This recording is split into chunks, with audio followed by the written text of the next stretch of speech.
What's up, guys? It's been 2000 YGO, your friendly neighborhood Yu-Gi-Oh! Superhero, and today, guys, I'm bringing you an updated Metalfoes Dinosaur list. Thank you, Konami, with your ban list. Stick around.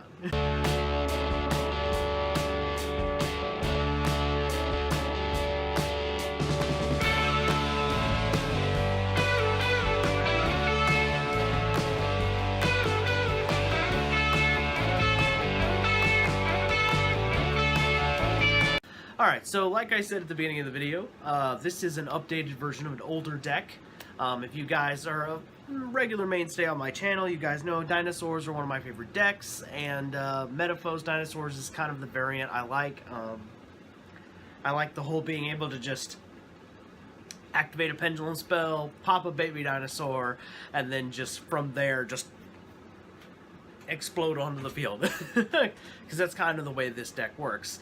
And then, this deck can almost use, like, also all the 4 extra deck types of monsters, you know, Fusion, Synchro Xyz, and Link. Who pissed off Thor? Anyway, guys, like I was saying, so I'm really excited to kind of go over this deck. I do think it has some real potential against the meta decks, which I'll discuss that more in the deck profile side of things in the video. But if you're new here, this is how we do things on the Ben 10,000 YGO channel. We have this little discussion here at the front. I'm going to throw you some quick replays, and then I'm going to cut to us with the deck profile on the screen, and I'll be in a little box in the corner.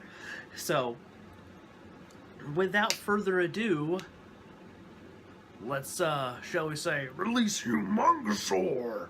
That was probably a horrible impression, but I did it anyway. Let's go!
Alright, there you have it, guys. This is my Dinosaur Metalfoes deck. So what I'm really excited about with this deck is this is the updated version, so we have 3 Miscellaneousaurus. We finally got our hand trap back, which I've been saying that dinosaurs really need this card. Excuse me.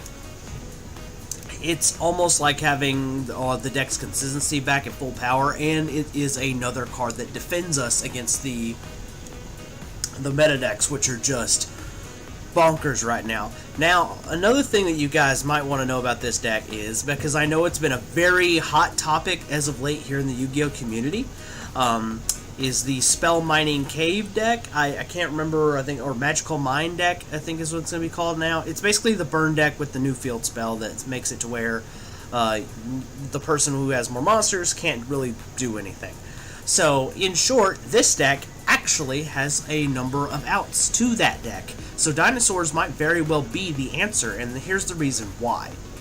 For one, if we go first, we can throw Pankratops out there. If they activate it straight up, we can chain to it and pop it. which I know Pancratops isn't going to work if this field spell is already established, you know, but we can chain to it, so that does help. Or if it's being activated by Metaverse or something, well, then we'll just pop something else, and then at least, you know, maybe they won't get to burn you or burn as much. So that's another cool thing. This deck also is playing triple Foolish Burial Goods, which is mostly used for World Dino Wrestling. So, you know, for the most part, to get out, you know, to get out the Pancratops, because he's kind of a key defense slash disruption for this deck. But it also throws in our handy dandy Survival's End. So basically, we throw Survival's End in the graveyard, we pop a baby dinosaur, we pop that field spell, and voila, we get to keep going. Or, if you're up against something else, you throw that in the graveyard, you pop a baby dinosaur, you pop another card that might get in your way, like a face down card, because the baby, cool thing is, the baby dinosaurs, Pedetreon here, and baby Ceratosaurus, they activate in a separate chain, which that can work to your advantage, like in this case, something like Solemn Strike. You get to pop it before they get to use it. So that's really useful there. Also, you'll probably notice in the deck that you were playing 2 Pedetreon and 2 baby Ceratosaurus this time around. There is a reason for that. Because Miscellaneousaurus is back at 3, I project that in the Yu-Gi-Oh! Game we will be seeing more, we're going to see more Called by the Grave, essentially. And the reason why we're playing 2 and 2 is because, to be frank, if we play 3 and 1 like we used to, Called by the Grave just hurts too much. There's no way to play around it. So by playing 2 and 2, it makes it a little easier to play around Called by the Grave, because if they Call by the Grave a baby Ceratosaurus, well, then we've still got a Pedetreon we can dump later in a turn, which that does happen. So, excuse me. So the idea here is that Pedetreon, the only drawback with Pedetreon is that monster can't attack, but its effects are still good, so, you know. The other thing that I really like about this is that the Metalfoes engine really makes it like my opponent not want to attack. So, you know, like for example, and the reason I say that is because, like for example, if we have one of these guys and we have Lost World, they don't want to destroy the normal monsters, the normal Metalfoes monsters, because then I'll be destroying one of those baby dinosaurs, or maybe even a giant Rex. You know what I mean, just to fill it for the graveyard for later. And that, you know, and that frustrates them. Or if I have the Bismugear, you know, I'm going +1 essentially off of that destruction, because it's usually like self-replacing plus whatever, you know, plus I'll probably be bringing it back. And also, one thing I like about this version of the deck is we get to Pendulum Summon Pancratops if we have to. Yes, Pancratops is an integral piece to the dinosaur deck right now. Now, and here's what I'm going to show you, right? So, one of the really cool things about this deck, and this is the typical, like, this is what you're basically going to see, like, 9 times out of 10. Your field will end with Evolzar Dulka or Logia, either one, depends on which one you want to go for. I always go for Dulka because it's 2 negates, not 1. Then we have Pancratops here, usually. And then we'll usually have it backed up with, like, a Metalfoes counter, usually, and a Lost World. And sometimes we even get something like Miscellaneousaurus, which basically, if you have these cards in the field, your opponent probably also has a token on the field, which basically, you know, if they use it, oh well. The token also is really good, helpful for like putting Sky Strikers down, because we basically throw the token out there and then turn off all their spells. And then of course, you know, Miscellaneousaurus now makes us unaffected by their stuff too, which is really useful if like maybe we don't want to pop that Pancratops. And this is just like a fairly decent hand. Now this card might change. It could also be Survival's End. Or it could be Metalfoes Fusion, you know, 'cause sometimes we gotta throw that spicy bluff out there. Hey, it does happen, especially because we also know that because of the Spell Mining Cave decks, you are going to see more back row hate. So people are going to be trying to destroy your Lost World, just throwing out some cards that make them maybe want to think twice about that, like Metalfoes Fusion and like Survival's End, because here's the thing, they don't want those cards in the graveyard. Once they know you're playing those cards, they're not going to want to hit your they're not going to want to waste their Twin Twisters on your field spell and your back row. What they're going to want to hit is Metalfoes counter. You guys hear that thunder out there? I want to know who pissed off Thor. Who called the stone guy a dickhead again? If you guys don't get that reference, well, you know, I'm not going to tell you where it's from.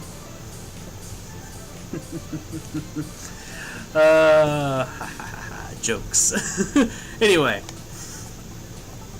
so yeah, I really like this version of the deck. I think that it's very much my style of play.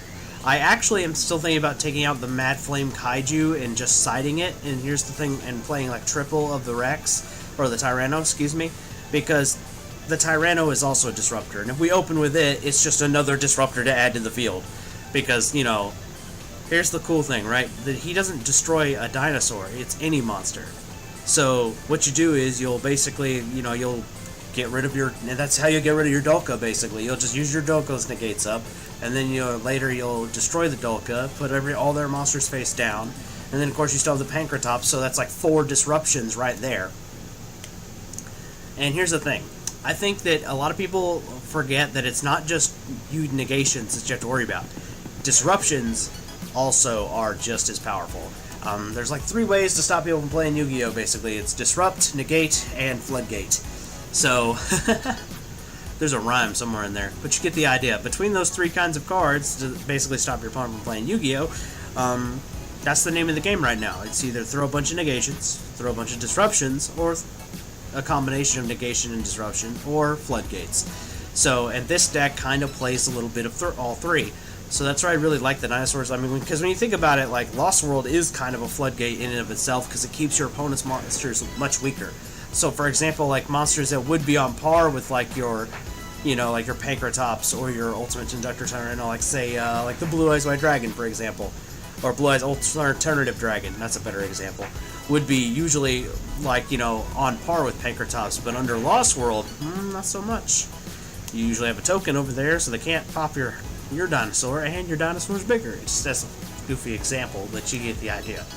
I really enjoy it. I mean, to be honest with you guys, this is what I think I might be playing for the remainder of the format, because, I mean, you know, I have a feeling that we're about to follow the OCG, so I'm going to enjoy the dinosaurs as much as I can before they probably hit Oviraptor to 1. And I don't even think Oviraptor is going to do anything, to be honest with you guys. Like, I don't think this deck is going to be topping events or anything like that. Well, topping maybe, but it's not going to be winning any events. I think that Thunder Dragons do the same. I think like, for example, the Thunder Dragon dinosaurs will be the one to, if adding a dinosaur variant tops, but it'll be more because of the Thunder Dragons than the dinosaurs. But anyway, guys, let me know what you guys think of this deck profile in the comments below. Do you think I should just side the Kaiju and throw in another Tyranno? What other cards do you think would be good to prepare for the Spell Mining Cave deck that is about to maybe take the meta by storm? And I want your guys' opinions.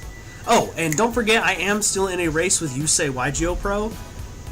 And, you know what I mean, and I want to win that race to 500 subscribers. So if you guys want to see me win this race and accelerate past him, that's right, I did that, I know, all the puns, I'm such a bad person. You know, hit that like button and subscribe, and because it'll help with my exposure if you like the video, and I need all the help I can get. So, anyway, guys, I'm Ben2000 YGO, your friendly neighborhood Yu-Gi-Oh superhero, and I will see you guys next time. Peace.